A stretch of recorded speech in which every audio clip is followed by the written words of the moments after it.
Hey everybody, welcome to Q&A Thursday. Great to see you here. My favourite day of the week. I always say that, but it is very, very, very true. So we've got some great stuff to share with you today. Before we start, I just want to make sure that I've got everybody on the line. So if you just want to say howdy, that would be great. So just in the bottom left-hand corner of your screen, I'm just going to make sure that you're all online.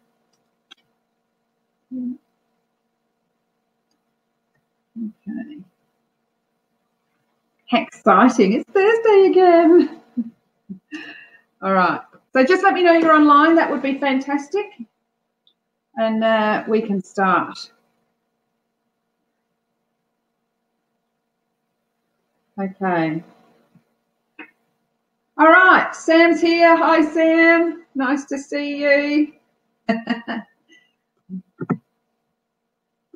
Right. Okay. So can you see and hear me? 2, 2. I think this is on. 1, 2. I'm going to make sure this is on.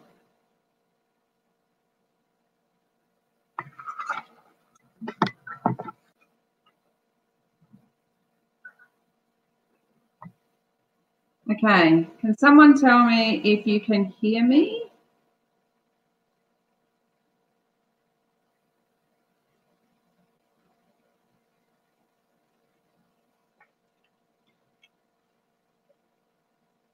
All right, I'm just going to do a quick test because I've got a funny feeling this microphone's not on. So let's do a quick test and work it out. All right, I'm just going to do a quick test because I've got a funny feeling it's on. I just heard myself speak. All right, fantastic. Yay, Leanne, you can see and hear me. Fantastic, great to see you. All right, we've got an action-packed Q&A Thursday today. We had a really great question that came through the unlocking through the email, so the ask at Team Leader Toolkit email. We had a really great question coming there. So we're going to have a chat today about, hi Michelle, fantastic. All right, so we're going to have a chat about, you know how some days you can really get a handle on things and everything's okay, and then other days it just gets, there's too much on and you're a bit emotional. And then how do you deal with that emotion without it impacting you as a leader? Okay, so we're going to have a talk about that because a great question came through the email that I want to address with you guys today. And I think it's relevant to everybody. All leaders go through this. So it's about how do we take those emotions, think through our responses, and then be able to respond accordingly. So we're going to talk about that today. So I'm really looking forward to it. Hi, Renee. Great to see you. So we've got Leanne, Michelle, Renee, Sam. Well done. There's a few more out there too that I can see that haven't let us know they're there, but that's okay. Some people are shyer than others. All right. So what I'm going to do is I'm going to share my slide share with you. And we can start this topic because it's going to have some really interesting stuff in it, and I'm still down here. So if you've got any questions at any point, please feel free to ask away, and as soon as I see the question, I'll answer it. So feel free to ask at any time. Okay, so this is the question that came through. So some days are tougher than others. How do I manage my emotions so I don't come across as moody to the team? So you might have realised that, you know, this can happen to anybody. Even your bosses, you go, some days they're great, and other days you go, gee, I'm not going to go near that. They're a bit grumpy today. So what we want to do is try and balance that, because everybody has, you know, things are a bit tough. Everybody has been in a situation where your favourite project that you're working on has suddenly been cancelled, or a customer is really grumpy at you and snaps at you, or when one of your peers who you're really close with suddenly decides to leave the workplace and you know you feel a bit isolated, or you get assigned all this extra work on top of what you've already got. You know, that's going to bring up some sort of emotion, whatever the scenario is. life, when you're at home, you might react to this situation by, having a bit of a shouting match at someone, saying, hey, that's not fair, back off, or whatever. Or you might go and hide in a corner with a glass of wine and feel a bit sorry for yourself for a day or two, or, all those sorts of things, however you handle it at home. But at work, we can't show this type of behaviour, can we? We can't do that. We can't go and hide in a corner in the fetal position and hope for the best, or, deal with them. So, and they're all too common in the workplace. There's stressful situations happening all the time. You've got budget cuts, you've got staff reductions, you've got department changes, you've got things happening all the time that's going to give us some level of stress, and we're going to have an emotive response to that stress. So we need to realise that we do have the freedom to choose, right? So I want to show you how you can become a little bit more of an expert on handling your own emotions and choosing your reactions to any sort of bad situation. So that's what we're going to talk about today. And hopefully everyone will get something out of it, because I think it's going to be easier said than done a lot of the time. So this is something that you can take away with, absorb, reflect. You're not going to be able to do it the first couple of times, but as long as you're mindful about it, then things can change. So don't think you're going to suddenly become an expert of handling your own emotions. And another thing I want to concentrate on too is the reason that we're focusing on mainly negative emotions, and there's 4 main ones which we're going to go through today, and the reason we're sort of focusing in on those, because people don't need sort of strategies really to manage their positive emotions. That, when people are happy and feeling good and joy and excitement and compassion and optimism and all those sorts of things, they don't usually need any sort of interpretation from anyone or managing, because, usually that doesn't affect anybody else in a negative way. However, when we have negative emotions, whether that be anger, frustration, irritation, whatever, then that can affect other people in a negative way. So that's why we're focusing in on the negative ones. All right, so there's 4 common emotions that we usually have at work. So let's go to the first one. Okay, frustration, irritation. Okay, so this is when you're feeling stuck, you're feeling trapped, you feel like you're unable to move forward because of whatever reason. It can be caused by one of your peers blocking you for some reason, or a boss who's, so disorganised that they can't get to your meeting on time, or you've simply been put on the phone on hold for way too long and you're just getting really irritated and frustrated with it. But whatever the reason, it's important to deal with feelings of frustration really, really quickly. And the reason you want to do that is because they easily lead on to other emotions, such as anger. Okay, so you can be frustrated and a little bit irritated, but if you allow that to fester, it's going to move into another more harder to control emotion like anger. So what do we have to do? So first off, we've got to do is stop and evaluate. So mentally stop yourself. Look at the situation that you're in. Ask yourself why you're feeling frustrated. So I'm on the phone for so long. Why am I feeling frustrated? I'm feeling frustrated because this person hasn't hung up and I've got a meeting starting in 2 minutes. What do I do? So you're stopping yourself. You're thinking about why you're getting frustrated. You can either write it down and be really specific. If you can't get it straight in your head, write it down while you're there. And then think about one positive thing about that situation. So, for example, if it's your boss coming in late for a meeting that you've already organised and they're late, think of, okay, what positives can we get out of this? Okay, it gives me more thinking time. It gives me more time to be organised and get things together. You've got more time to prepare. So if you're on that phone on hold for a period of time, well, maybe you can use that time to look at the minutes of the meeting that you've got to go to in 5 minutes, or go over some emails that you didn't go over before, or whatever. So try and think of the positives of that situation rather than getting frustrated with what the current situation's all about. So that's the first thing, to stop and evaluate. The second thing, find something positive about the situation. So we've already mentioned that. Just make sure that you can do that when it's somebody else is involved. So if you're getting frustrated with someone else because they might not give you the answer of that you're looking for or whatever, just try and think that this person isn't purposely trying to irritate and frustrate you. There's no vindictiveness in what this person's saying. There might be a miscommunication. There might be a lack of understanding of what's going on, but it's not done in a vindictive or in a way that's purposely trying to get you into a frustrated and irritated mood. So try and think of it that way. Don't get mad at them for that. Just try and move on. And the other thing to do, the third thing to do, is to remember when the last time you felt frustrated or annoyed or irritated. So if you felt frustrated when you were on the phone before and it all worked out and somebody answered and you were able to get the result you were looking for and all that sort of stuff, so try and think about that.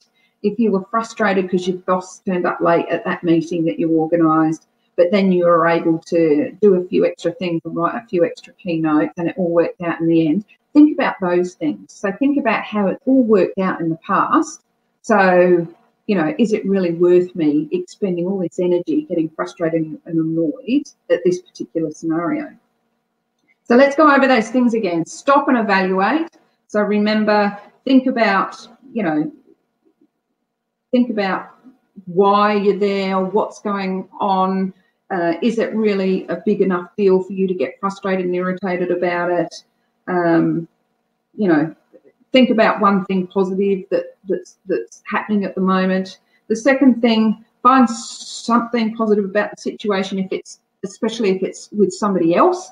So if you're having a conversation with someone and they're really irritating and annoying you for whatever reason because you think that they're not giving you the answers you want, stop and think, well, hang on a minute, this person's not got out of bed this morning and said, right, I'm going to make, you know, Sam's life difficult today and I'm going to do it purposely. It's not done with vindictiveness or vengeance. It's done because there might be a misunderstanding. So try and go down the empathetic route rather than the frustration and irritated route.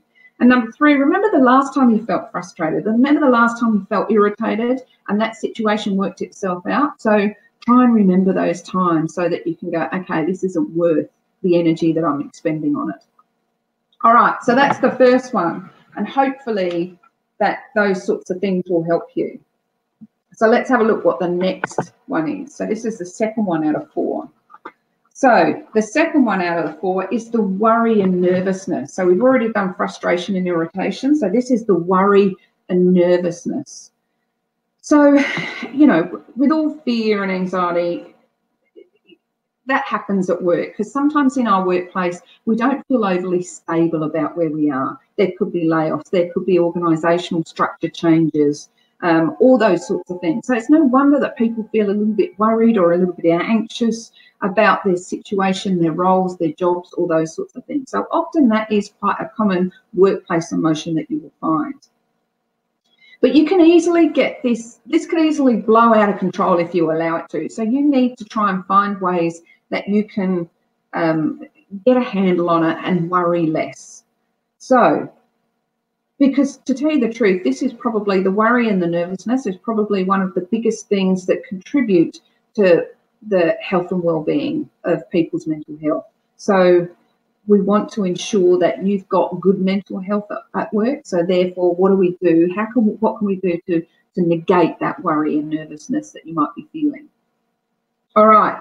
So number 1, don't surround yourself with worry and anxiety. So for example, if there's a bunch of your peers that are gathering in the lunchroom and having a bit of a bitch about something or someone or surmising about a policy that's coming down and the doom and gloom that it's going to bring with them, don't get involved with that because that just festers. And this is just people just talking when they don't really know. So it's all that rumour and innuendo that you want to avoid because that just leads on to unnecessary worry that might never eventuate. So try and remove yourself from that sort of gossiping, if you like.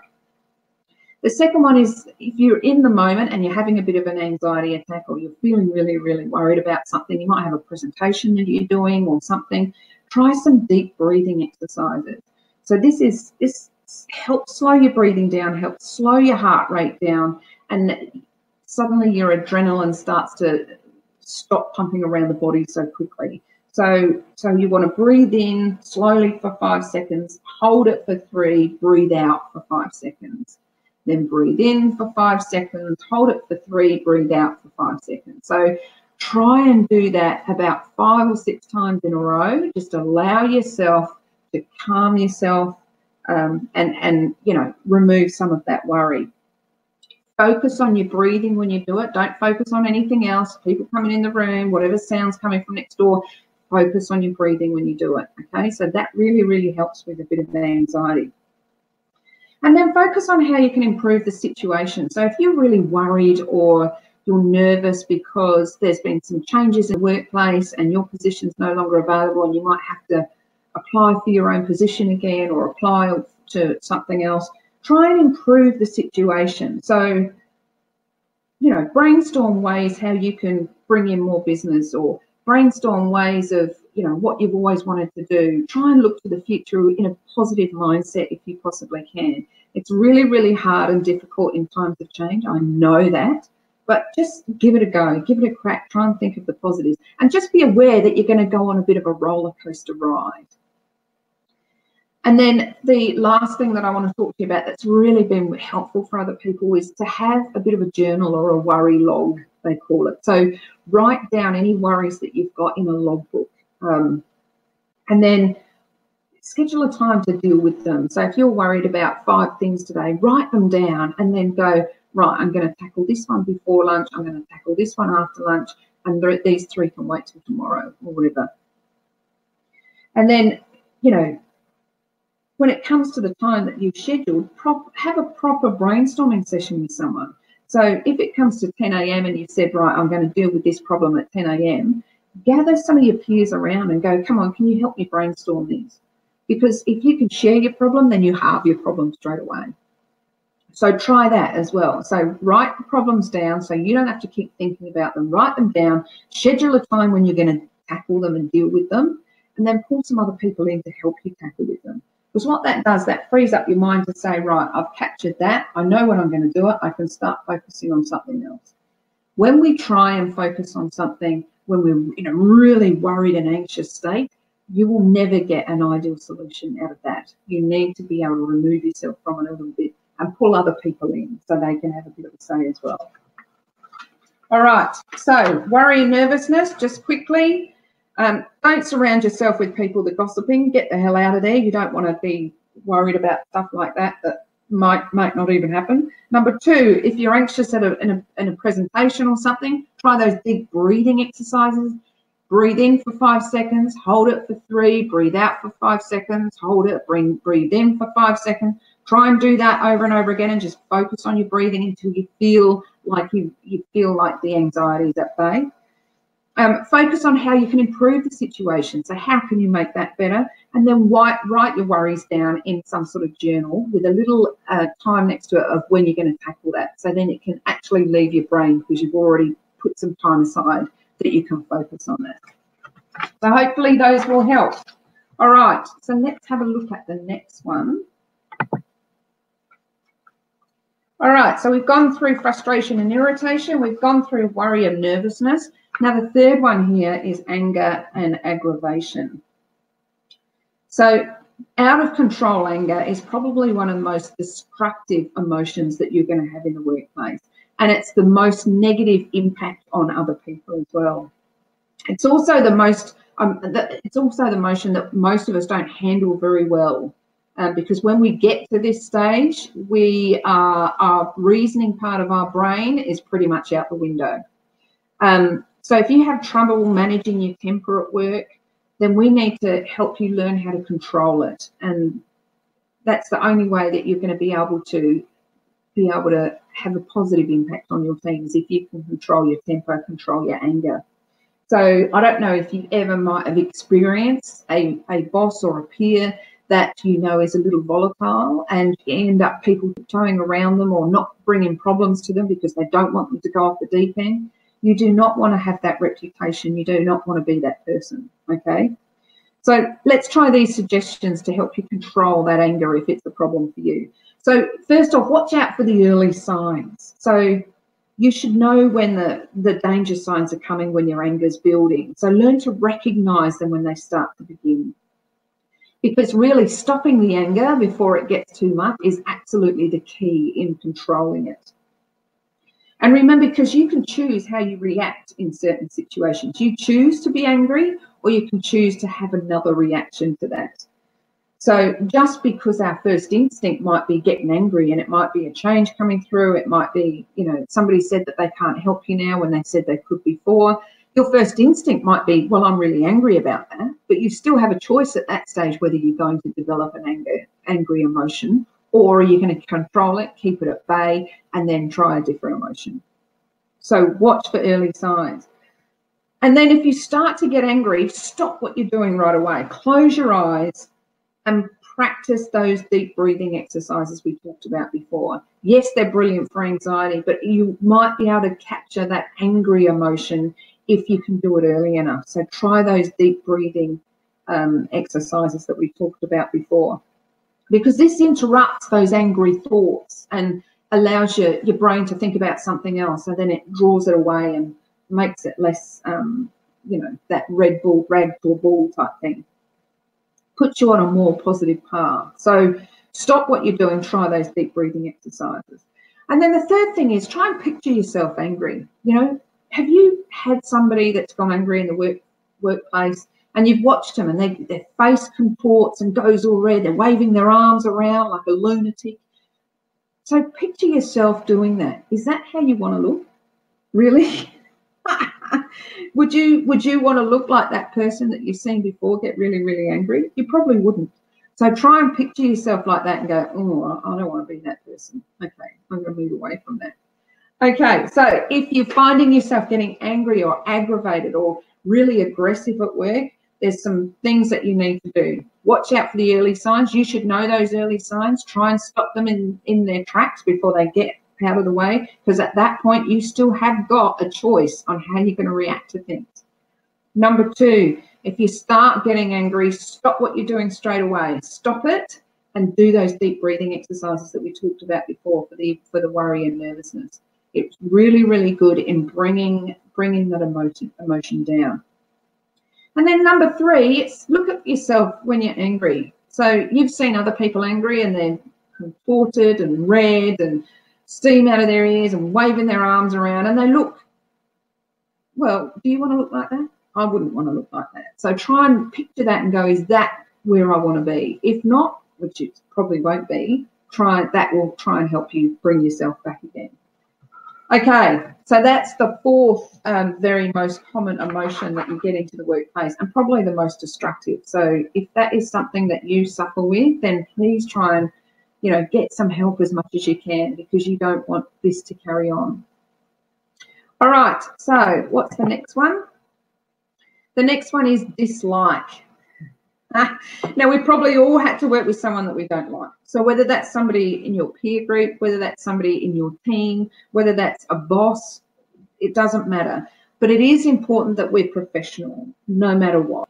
You don't have to like everybody you work with. You don't have to go and be besties with them and go fishing with them on the weekend or go out clubbing with them or whatever. That's not what this is about, okay? And that's going to happen. There's going to be some people you're going to get on with better than others. But what I would suggest to you is that there are some ideas for working with people that you dislike. So this is what we're going to talk about. Number 1 is you need to be respectful. So if you have to work with someone that you don't actually get along with, then it's time to put aside whatever ego and pride you've got. And just because that person behaves in an unprofessional way doesn't mean you need to. So let them, if they want to bicker and gossip and, do all these things that really annoys you, then as long as you're not falling into that trap of mirroring what they're doing to try and get back at them, then, at some point you need to be responsible for your own actions as well. So just try and be respectful in that way, but we don't need to fall into those same traps. And the other one, if this person's being rude or quite assertive, then or quite unprofessional and rude, then you need to be assertive and then explain to them that, I'm sorry, but I refuse to be treated in that way. I don't think that I deserved that abuse.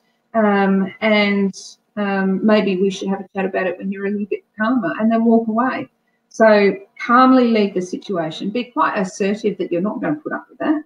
Calmly leave the situation, and then you've set the example then. So there's lots and lots of things online that you can go and read about, working with people that you dislike. And there's a couple of webinars that I did on working with a boss that you don't like and considering that your team hate you and all that sort of stuff. So have a look at those webinars as well, because they go into some more detail about this. And it's a tough situation, and it's a situation that is really, really common. So don't think you're the only one with that. And in fact, we've got another one here. I said there's 4, there's actually 5. So my apologies, I forgot about this one. Disappointment and unhappiness. So we often feel that at work too. So all the emotions that you feel at work, obviously you're there for a long period of time during the day, right? So you're 8-9 hours in the workplace. And so you're going to have all these emotions come up, and it's how you deal with them that's going to be, the key to your success. So if you've just suffered a major disappointment for whatever reason, you didn't get that promotion that you were after, or something's happened and you're feeling really unhappy, then that's going to bring a whole load of emotions with it. Some ones that's really going to zap your energy and make you feel very, very low. And it'll also make you a bit more risk adverse. So you'll be, you won't want to put your hat in the ring for another role that comes up because you feel like you've been bit by this one.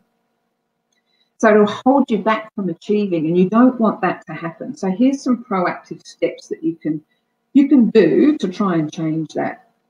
So look at your mindset. So take a moment to realise that things don't always go our way. So when you're going for that promotion, yes, you want to be positive about it, but you also want to have a plan B. So if this doesn't work out, what am I going to do? And that gets you in a mindset to say, okay, it didn't go the way I wanted, but I've still got this option here. So look at the mindset and know that there's going to be peaks and troughs and valleys and dips and all those sorts of things, and just prepare yourself for them. The second thing is adjust your goals sometimes. Sometimes it's if you didn't reach a goal and you're really, really upset about that, then adjust the goal to say, okay, maybe that goal wasn't as achievable as I thought it would be. I'm going to adjust that goal. I'm going to give myself a little bit more time, or I'm going to give myself more resources, or I'm going to get some more support, or whatever it is that you need. And then just adjust that goal to allow you to make it a little bit more achievable for whatever reason. Record your thoughts as well. So this is another, writing in a journal or writing some notes down, or even on your computer in a personal file. Write down exactly what makes you unhappy. Is it a co-worker? Is it your job? Is it the loss of, getting that promotion that you wanted? What is it? Do you have too much to do? Is there too much on your plate?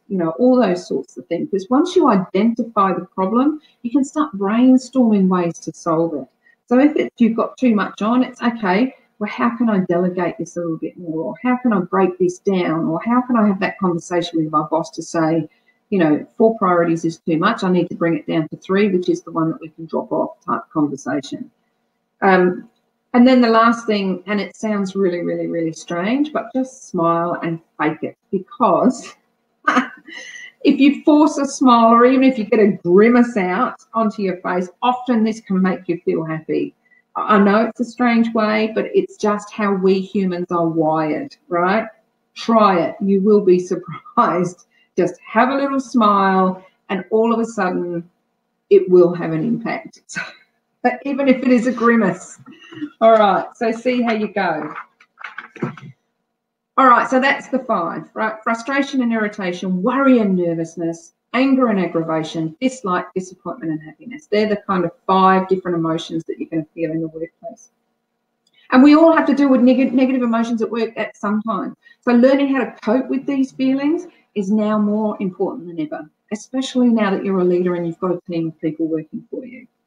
Because any negative emotion spreads like wildfire. So if you're feeling really angry and you've got people around you, they're going to start feeling angry. If you feel irritated and frustrated, they're going to feel irritated and frustrated. It's going to have a huge impact on those people around you. You might have realised that yourself when some of your workmates might have done the same thing. They've come in, they've had a really crappy night for whatever reason. they come into the workplace, they're really not a happy person, and all of a sudden it brings the whole, you know, team down. It brings the whole area down, your whole office space. So know what causes the negative emotion, which type of problems are facing you, and then start your strategies on how to interrupt that cycle. How can you make it different?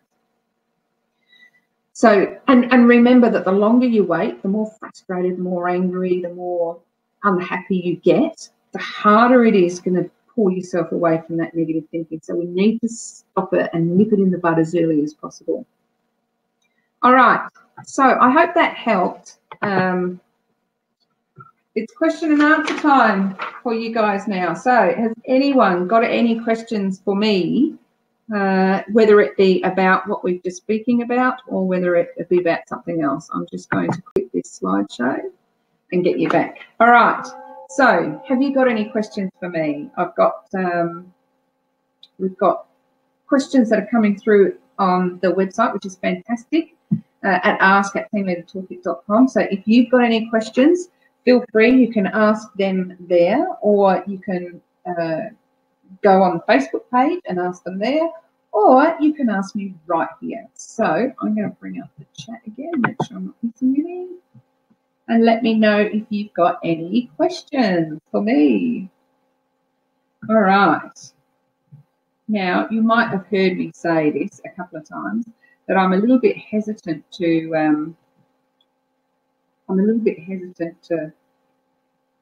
dial out too early before I hear from everybody, because I did that before and I missed a question that came through. I was just saying, you know, kind of, see you later, everyone, and then a question came through and I've already pressed the end tape. So I really don't want to do that. Okay. Everyone okay? Give me a big okay, thumbs up.